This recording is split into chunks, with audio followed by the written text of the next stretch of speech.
लोकसभा चुनाव को लेकर कांग्रेस और भाजपा सहित सभी दलों की तैयारी जारी है। वहीं मध्य प्रदेश में अखंड भारत साम्राज्य पार्टी भी चुनावी मैदान में उतरने जा रही है। राजधानी भोपाल में मीडिया से चर्चा करते हुए प्रदेश की सभी 29 सीटों पर प्रत्याशियों को मैदान में उतारने का ऐलान किया है। अखंड भारत साम्राज्य पार्टी ने 1 दिवसीय प्रशिक्षण सेवा का आयोजन किया है। प्रशिक्षण शिविर में अखंड भारत साम्राज्य पार्टी ने 1 दिवसीय प्रशिक्षण शिविर का आयोजन किया है। प्रशिक्षण शिविर में पार्टी के कई पदाधिकारी और कार्यकर्ता मौजूद रहे हैं। इसी के साथ जीवन ज्योत सेवा संघ के राष्ट्रीय अध्यक्ष आर.डी. साहू ने पार्टी के पदाधिकारी कार्यकर्ताओं को प्रशिक्षण दिया है। अखंड भारत साम्राज्य पार्टी के राष्ट्रीय संगठन महामंत्री महावीर प्रसाद जैन ने कहा कि मध्य प्रदेश में 35 जिलों में अध्यक्ष बना दिए हैं। लोकसभा चुनाव में पार्टी का सिंबल मिलने के लिए आवेदन दिया है। जैसे ही पार्टी का चिन्ह मिलता है, मध्य प्रदेश की 29 सीटों पर अपने प्रत्याशियों को मैदान में उतारेगी। भोपाल से उमेश यादव की रिपोर्ट। सर, इसमें सभी साथियों से आपके चैनल के माध्यम से मैं बताना चाहता हूं, अखंड भारत साम्राज्य पार्टी एक अखंड भारत का सपना, श्रेष्ठ भारत और अखंड भारत के नाम से लेकर चलिए और गर्व से कहो हम भारतीय हैं। ये हमारा मोटो रहेगा। अभी कोई भी पार्टी ये नहीं कहती कि हम भारतीय हैं। सभी अपने अपने धुन में और वोट की राजनीति में रहती है। हमारा जो उद्देश्य है कि एक जो राजनीति का जो परिवेश वर्तमान में आप देख रहे हैं, आपके सामने चल रहा है, एक पार्टी से दूसरी पार्टी में भगदड़ मची हुई है। नीचे स्तर के जो हमारे मतदाता हैं, जो हमारे किसान भाई हैं, जो दलित भाई हैं, उनके बारे में कोई सोचते नहीं।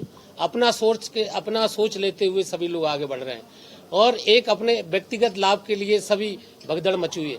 हमारा जो मकसद रहेगा कि हमारे जो भारत के निवासी है, मूल निवासी हैं, उनका मकसद क्या है, उनको किस प्रकार की राजनीति चाहिए, किस प्रकार का सही है। सबको जो आज व्यापारीकरण राजनीति का हो गया है, उसको खत्म करते हुए हम उस गांव के आदमी को गांव से जोड़ेंगे। कोई बाहर से नहीं लाएंगे। शहर के आदमी को शहर से जोड़ेंगे और पूरा विकास के लिए जो देखेंगे कि हर नीचे के तबके को जो लाभ मिलना चाहिए वो आज तक लाभ नहीं मिलता। केवल हम प्रिंट मीडिया माफ करना और उस मीडिया के माध्यम से जो दिखाया जाता है, उसका एक माहौल बनाया जाता है। वो माहौल तो आप लोग देखते हैं, आप ही लोग बनाते हैं। हमारा जो रहेगा नीचे से काम करें और मतदाता स्तर तक जाएं, एक बूथ पर लोगों को जो प्रेरित करें। आपका जो प्रश्न भी आएगा कि स्वाभाविक है कि कोई हमसे क्यों जुड़ेगा साहब। अभी हम नए लॉन्च हुए हैं, नई पार्टी आई है, अखंड भारत का मकसद लेके आए, गर्व से कहो हम भारतीय लेके आए, लेकिन हमसे क्यों जुड़ेगा। लेकिन हम गांव पर बूथ स्तर पर जाएंगे और बूथ स्तर पर से लोगों से चर्चा करेंगे कि वर्तमान में जो परिस्थिति है हमारे सामने, बेरोजगारी की समस्या, हम किसी पार्टी का इसमें विरोध नहीं करेंगे, बीजेपी का विरोध नहीं करेंगे, ना कांग्रेस का विरोध का। हम तो उनके साथ ये मकसद रखेंगे कि आज के परिस्थिति में हमारे 350 करोड़ युवा जो बेरोजगार हैं, उनको कम से कम रोजगार के संसाधन उपलब्ध कराए जाएं, उनको कौशल प्रशिक्षण उपलब्ध कराया जाए, उनको जैसे पहले पुराने जमाने में गांव में काम स्वरोजगार उत्पन्न करते थे, वो उसको प्रेरित करा जाए। किसानों के लिए ये जरूरी नहीं है कि आप MSP निर्धारित कर दो।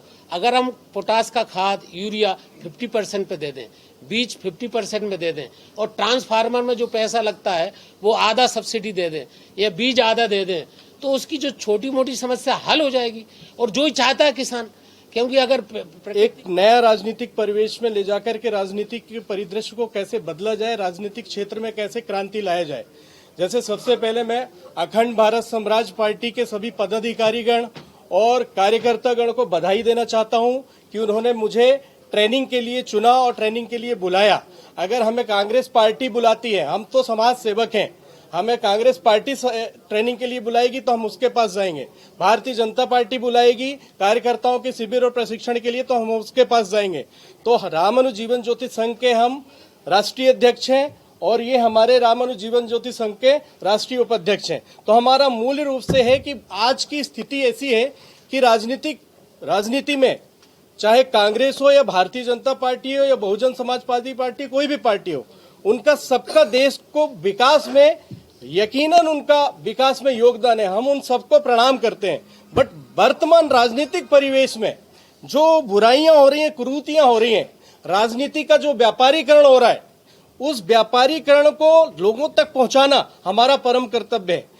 चाहे शिक्षा के क्षेत्र में हो, चाहे स्वास्थ्य के क्षेत्र में हो, चाहे व्यापारीकरण के क्षेत्र में हो, चाहे राजनीतिक की नैतिकता की हो। धीरे धीरे ये चीजें जो खत्म हो रही है समाज से, जो समाज से खत्म हो रही है उससे राजनीतिक और लोकतंत्र के लिए